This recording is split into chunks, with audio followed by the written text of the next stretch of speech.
فاطمہ، صبر اور ایمان کی داستان۔ بسم اللہ الرحمن الرحیم۔ دوستو، آج جو کہانی آپ سننے والے ہیں وہ ایک مسلم لڑکی کی ہے جس کا نام ہے فاطمہ۔ یہ کہانی صرف ایک لڑکی کے دکھ درد کی نہیں بلکہ صبر اور ایمان کی مثال ہے۔ اس کہانی کو سننے کے بعد ہر دل میں ایک نئی روشنی جگ اٹھے گی۔ فاطمہ ایک چھوٹے سے گاؤں میں پیدا ہوئی۔ گھر میں زیادہ سامان نہیں تھا لیکن دل میں سکون تھا۔ اس کے والد مزدور تھے اور والدہ سیدھی سادی عورت۔ گھر کی تنگی کے باوجود فاطمہ کی والدہ ہمیشہ کہتی، بیٹی روٹی کا ٹکڑا کم ہو تو کوئی بات نہیں مگر اللہ کا شکر ادا کرنا کبھی مت چھوڑنا۔ فاطمہ چھوٹی تھی لیکن ان باتوں کو دل میں اتار لیتی۔ جب اسکول جاتی اور دیکھتی کہ دوسرے بچوں کے پاس نئے کپڑے نئے جوتے ہیں تو اس کا دل ٹوٹ جاتا، مگر گھر آ کر ماں کا چہرہ دیکھ کر کہتی، امی میں بھی اللہ کا شکر ادا کرتی ہوں کیونکہ میرے پاس آپ ہے۔ سمے بیتا اور فاطمہ جوان ہوئی۔ اس کی شادی ایک ایماندار لیکن غریب لڑکے سے کر دی گئی۔ شروعاتی دنوں میں فاطمہ نے سوچا کہ شاید زندگی آسان ہو جائے گی، مگر امتحان تو اب شروع ہوئے تھے۔ اس کا شوہر مزدوری کر کے گھر چلاتا، کبھی 2 وقت کا کھانا ملتا، کبھی صرف 1 وقت۔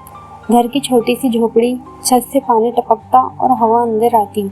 گاؤں کے لوگ مذاق اڑاتے، فاطمہ تم تو پڑھی لکھی ہو، اچھا گھر مل سکتا تھا، تم نے ایسی زندگی کیوں چنی؟ فاطمہ بس مسکرا کر کہتی، جو اللہ نے تقدیر میں لکھا ہے وہی بہتر ہے۔ میرے لیے میرا شوہر ایماندار ہے، یہی میری دولت ہے۔ دن گزرتے گئے۔ ایک دن ایسا آیا کہ فاطمہ کا شوہر بیمار پڑ گیا۔ مزدوری رک گئی، گھر میں کھانا ختم ہو گیا، بچے بھوک سے روتے۔ رات کو فاطمہ بچوں کو پانی پلا کر سلا دیتی اور خود سجدے میں گر کر کہتی، یا اللہ تو میرے دل کا درد جانتا ہے، تو میرے صبر کا سب سے بڑا گواہ ہے، تو میری مدد فرما۔ پڑوسیوں نے دیکھا کہ گھر میں چراغ بجھ گئے مگر فاطمہ کی دعاؤں کا نور کبھی کم نہ ہوا۔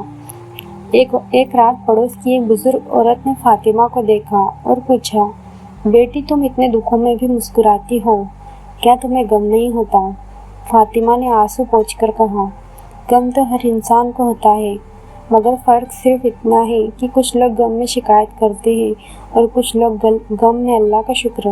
میں چاہتی ہوں اللہ مجھے صبر کرنے والوں میں شامل کر لے۔ بزرگ عورت رو پڑی۔ اس نے گاؤں والوں سے کہا، ہم سب اپنی زندگی میں مشغول رہے اور یہ لڑکی چپ چاپ صبر کرتی رہی، اب ہمیں اس کی مدد کرنی ہوگی۔ اگلی صبح کچھ لوگ فاطمہ کے گھر آئے، انہوں نے راشن لایا، کپڑے لائے۔ فاطمہ نے صرف اتنا کہا، یہ سب اللہ کا کرم ہے، آپ سب صرف ذریعہ بنے ہو۔ وقت گزرتا گیا، دھیرے دھیرے فاطمہ کی شوہر کی صحت ٹھیک ہونے لگی۔ اس نے پھر سے مزدوری شروع کی، گھر میں سکون لوٹ آیا۔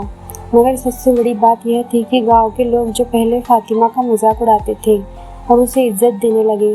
ہر کوئی کہتا، فاطمہ تم نے صبر کی مثال قائم کی ہے، تم نے ہمیں سکھایا کہ مصیبت میں بھی اللہ پر بھروسہ نہیں چھوڑنا چاہیے۔ دوستو، فاطمہ کی کہانی ہمیں کیا سبق دیتی ہے؟ صبر صرف انتظار کا نام نہیں بلکہ دل سے اللہ پر بھروسہ کرنے کا نام ہے۔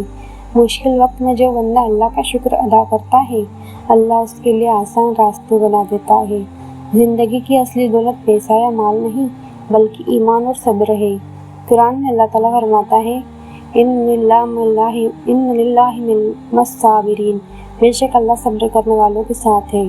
آخری پیغام، فاطمہ کی زندگی ایک مثال ہے ہر اس لڑکی کے لیے جو مشکلات میں جی رہی ہے۔ مگر آپ بھی زندگی کے دکھ درد سے گزر رہے ہو تو یاد رکھیے، ہر رات کے بعد صبح ہے، ہر آنسو کے بعد مسکان ہے اور ہر صبر کرنے والوں کے لیے جنت ہے۔